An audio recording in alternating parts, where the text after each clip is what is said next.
father with the same views about taking back their government. Isn't this great? Now, I want to say a few words, but before I do that, I want to kind of set the record straight because I think we have to have complete honesty here. When you run for office, I think you become a politician. It's a dirty word, but it's the truth. I'm the DA of Ashland County, elected 4 times. I'm running for Congress. I'm a politician. Sorry, I don't like it, but when you run for office, that's what you are. Dan Mielke, he's run for office 4 times, and he's a politician. Sorry, you guys are all running for office. You're all politicians. I'm sorry, it's a dirty word. But you know what? When you run for office, you got to put your beliefs on the line and let people hear and decide. Also, we've heard about endorsements. You know what? We don't like endorsements, but sometimes parties do it. One party has come out and endorsed one candidate. I'm going to seek the endorsement of the other party. I'll just leave that at that. But let me tell you guys a little bit about myself, and I'm sorry I'm bending down here. I was born and raised up in Hayward my whole life. I'm the 10th of 11 children. Pretty soon after I learned how to walk, I learned how to log roll. And after log rolling, I picked up speed climbing, and I became a 2-time 90-foot speed climbing world champion. That's the big poles down in Hayward, if you've seen those. And a 3-time 60-foot speed climbing world champion. And I still try to compete, but I've gotten a little older and fatter, and it's kind of tough nowadays to compete with those young kids. But I went off to undergrad, went off to law school, and I got married to my wife in the last semester of law school, and I knew that I wanted to have a family. And I knew the best place to raise a family was right here in northern Wisconsin. Yeah.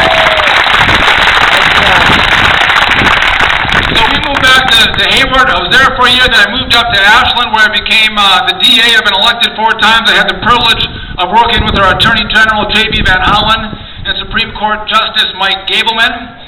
My wife and I now have 5 kids, and actually she's off down at the Tea Party in Milwaukee with 3 of the kids, and they had an option to come with me or go with her, and sadly they went with her. Shell Lake lost, I guess. But it's my kids that are the reason why I'm running for Congress. You know, government is completely out of control. There is no fiscal responsibility. Right now we have a debt of $11.5 trillion. If you divide that up for every man, woman, and child in this country, that's $40,000 per person of apportioned debt.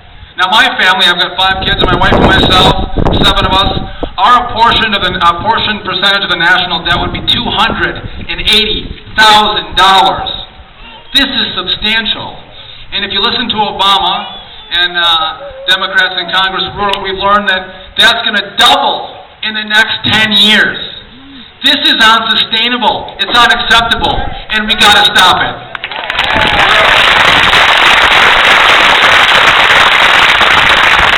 This year alone, we're going to borrow $1.8 trillion. And part of that problem is the $787 billion stimulus package that our Congressman Dave Obey wrote. You know, many of us know that 70 to 80% of all new jobs are created by small business. In that bill, more money went to the endowment of the arts than went to small businesses. Is that unbelievable? We have to be responsible with our spending, not only in our northern Wisconsin families, but also in Congress. And then we have this health care bill. And you know what? I'm opposed to a government takeover of health care. Right. All right. Right.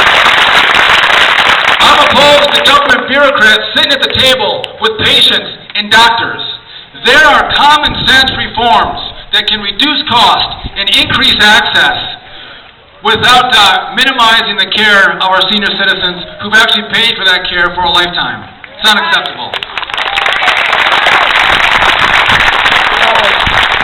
One other thing, we have the cap and trade bill. You guys are aware of that? Cap and trade, it's the greenhouse bill that's going to tax CO2 emissions.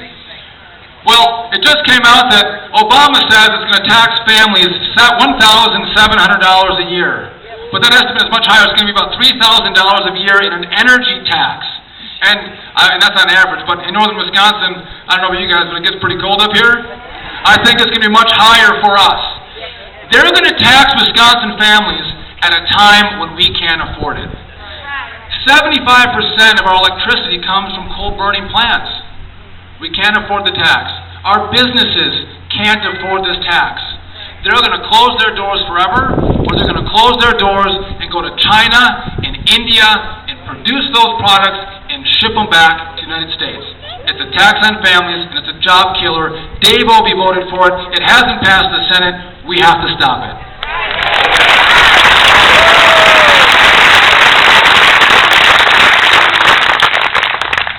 We have an amazing opportunity in northern Wisconsin because so often we feel like we don't have a voice.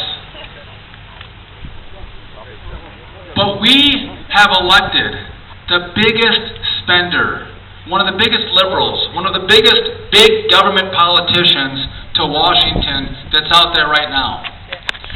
We have the ability to retire him. That's right.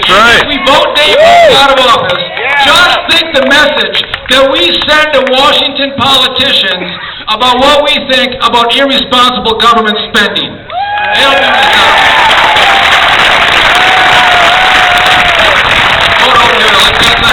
another lady here had a sign that he gave $2 million to his son. It's actually $2 billion to his son. The sign was a little wrong there. $5 billion. One other thought. You know what? Freedom, democracy, the principles in our Constitution, they're passed on from generation to generation. But they're not passed on without a fight.